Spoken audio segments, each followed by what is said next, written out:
Olá, aqui é a Lucas Salomão, esse é o Cada Caso um Caos. Eu sou psicóloga, radialista e aqui a gente une biografia e psicologia. E hoje vamos falar da Bella Ramsey, uma atriz jovem, brilhante, intensa e recém-diagnosticada autista. Conhecida no mundo todo por interpretar a Ellie de The Last of Us, uma menina sensível com uma trajetória marcada aí por camuflagem social, hiperfoco e a busca constante por um lugar seguro para existir. A Bella nasceu em setembro de 2003, na Inglaterra, né, e cresceu numa família bem religiosa. Desde pequenininha ela já demonstrava ali um mundo interno super rico, muita criatividade, assim, fora da curva, mas também dificuldades em entender certas convenções sociais e um desconforto silencioso em situações de grupo. Aos 4 anos, ela já gostava bastante de inventar histórias, beleza, molecada de 4 anos. Ali com 7 anos que o jogo virou. Ela entrou pro teatro, não buscando aplauso, nada disso, mas porque ali ela podia ser quem ela quisesse ser, sem ser corrigida. Interessante isso, né? Como muitas crianças, né, ela era bem na dela, né, uma menina, não era aquela que, nossa, chamava a atenção da geral, era a que mais falava, não, era de boa, controlada, esforçada, demorava ali para conseguir entrar, né, no ambiente, mas depois que estava em casa, vai que vai, mas sempre meio que contida, né? Aí com 11 anos, a Bella foi selecionada, então, para o papel da Lyanna Mormont, né, em Game of Thrones, um personagem assim, também, né, de poucas ideias, né, falava pouco ali, mas uma presença surreal, lembra? E aí pronto, o mundo ficou de cara com a firmeza, né, com a autoridade daquela menininha. Nos bastidores, a Bella falava que ela se sentia muito mais confortável sendo outras pessoas do que sendo ela mesma. Então, além do talento, também era um tipo de mecanismo de sobrevivência, assim, né? Enquanto a maioria da molecada ali fingia ser adulta, né, em peças escolares, a Bella já estava profissionalmente vivendo personagens assim gigantescos e sem perceber, tentando encontrar também a própria identidade no meio disso tudo. O diagnóstico mesmo, né, do autismo veio anos depois. E, como acontece com muitas pessoas, né, se entender, acabou que foi um alívio, né?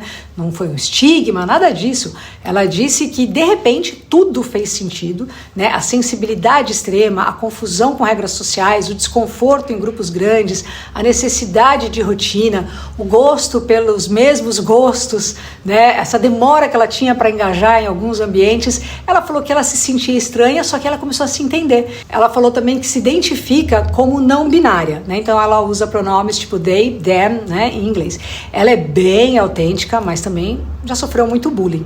Então ela comenta, né, que quando anunciaram ela como a protagonista do The Last of Us, sofreu vários ataques transfóbicos e capacitistas, assim, né? Algumas pessoas diziam que ela não parecia feminina o suficiente, que ela não tinha carisma, que ela era feia. Enfim, ela apavorou, né? A performance dela foi tão intensa, tão real, que virou unanimidade entre crítica e público. E chegou solando de joelho, viu? A Bella nunca tinha nem jogado The Last of Us. Ela foi fazer o teste sem conhecer nada do jogo e ficou depois obcecada. E disse que depois que ela conseguiu o papel, o diretor pediu para ela nem jogar, ó, tipo, nem joga muito para não viciar já a sua cabeça, para você não tentar imitar o original, vai na sua. Então, assim, só que isso não quer dizer, né, que ela não se preparou, pelo contrário, ela falou que, mergulhou de cabeça na série, estudou, treinou, pesquisou e criou uma Ellie autêntica, emocionalmente complexa, cheia de nuances, né, uma personagem ali que expressa afeto e fúria com a mesma intensidade, é demais, e que também carrega, né, assim como a Bella, uma certa dificuldade em confiar nas pessoas, que é um jeitinho ali, né, de amar e uma vontade desesperada de proteger quem ama. Nos bastidores, a Bella criou uma conexão super forte com o Pedro Pascal, que também está por aqui, né? O episódio da semana passada é sobre ele, e eles se chamam ali, né, de pai e filha, fora das câmeras.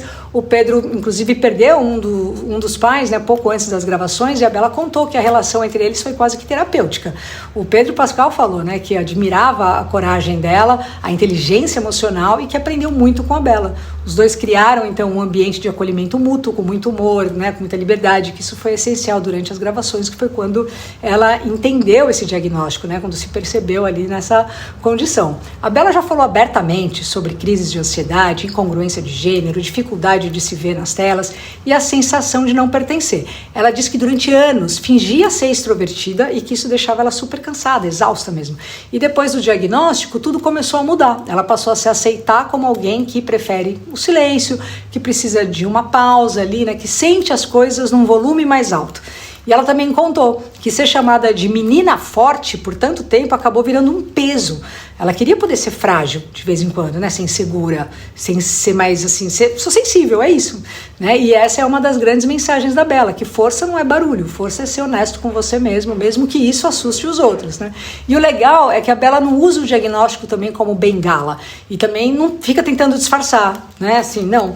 Ela fala com tranquilidade sobre saúde mental, sobre se sentir sobrecarregada, sobre esgotamento, sobre o autismo, tudo isso sendo uma menina, né, de 20 aninhos aí, que já carrega uma pressão de bigorna nos ombros. Ela diz que sente orgulho, né, em ser considerada um símbolo de uma nova geração de pessoas neurodivergentes, que estão dizendo aí, né, com todas as letras, não vou me encaixar, eu quero me expressar. E é aquilo, a sensibilidade não é fraqueza, é potência. E às vezes as pessoas mais brilhantes, repara, são justamente aquelas que por muito tempo achavam que estavam quebradas. Bom, para falar sobre, vamos ver o psicólogo especializado em TEA, né, que é o transtorno do espectro autista. Esse cara conhece muito do assunto, trabalha diariamente em clínica especializada, é psicólogo clínico, hospitalar, escolar e também psicopedagogo, palestrante, gente fina, é o cara do TEA. Fala aí, nosso querido psicólogo Marcelo Oliveira. É isso aí, Luca. Episódio, história sensacional essa a respeito da atriz britânica Bella Ramsey, né, que tomou notoriedade aí através da série The Game of Thrones e mais recentemente aí da série The Last of Us, interpretando a personagem Ellie, e que traz à tona também um tema aí que eu vou discorrer aqui ao longo desse episódio, um tema muito importante, muito recorrente nos dias atuais, que é a questão do autismo, né? E vale enfatizar de que o autismo não é uma doença, portanto não é aquele modelo de cura, mas é um modelo de tratamento, pois o autismo é um transtorno do neurodesenvolvimento. E outra coisa interessante também para a gente discorrer aqui ao longo desse episódio é que quando falamos de autismo nos dias atuais, automaticamente, consequentemente, a gente já pensa nas crianças. Mas o autismo, claro, ele acomete aí os adolescentes, os adultos, assim como a atriz Bella Ramsey, que teve o seu diagnóstico de maneira tardia, né, conversando ali com um colega de equipe que tem uma filha autista e recomendou que ela fizesse uma avaliação. A avaliação essa que é muito importante para quando vocês adultos, né, notarem sinais e indícios para o autismo nessa faixa etária, né, a avaliação neuropsicológica, né? Através dessa avaliação neuropsicológica nós teremos o que nós chamamos de um rastreio, sinais e indícios para uma possível hipótese diagnóstica para o TEA. Munidos dessa avaliação neuropsicológica, aí sim se deve marcar uma consulta com o psiquiatra, ou com o neurologista, ou até mesmo o psicólogo, para termos um laudo, um diagnóstico mais assertivo. E esses sinais, indícios e sintomas que acometem os adultos que tem o autismo, né? O que seriam? Basicamente, o autismo nos adultos acomete aí alguns pilares, que é a questão da interação social, a dificuldade de interagir, de manter uma conversa, né? De se sociabilizar, dificuldades sensoriais também, né, com a questão do barulho, por exemplo, ou a gente escuta até relatos também de adultos que se incomodam com uma mera etiqueta de uma blusa ou uma camiseta, e as dificuldades emocionais também. E aí entra um outro assunto muito importante para a gente conversar, a importância de termos um bom profissional para fazer a avaliação e depois continuar os tratamentos, para que a gente tenha um diagnóstico diferencial. Muitas vezes o autismo em adultos pode ser confundido aí com TDAH, com depressão ou alguns outros transtornos, tá? Então a importância de nós termos aí o diagnóstico diferencial para que a gente possa ter aí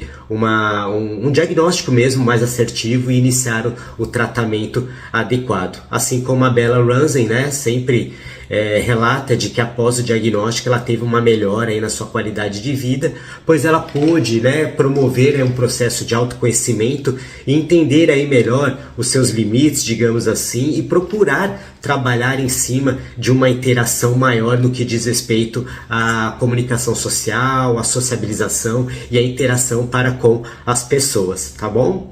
Esse foi um breve relato aí a respeito da questão do autismo. Espero que vocês tenham gostado e espero que a gente possa se ver mais vezes, ok? Se inscrevam no canal e acompanhem. Valeu demais, Marcelo. Pô, sensacional. Vamos seguir ele aí no Instagram. Aproveita, deixa, já me segue também. E valeu por assistir o vídeo até aqui. Se inscreve no canal, manda, compartilha e vamos que vamos. Valeu!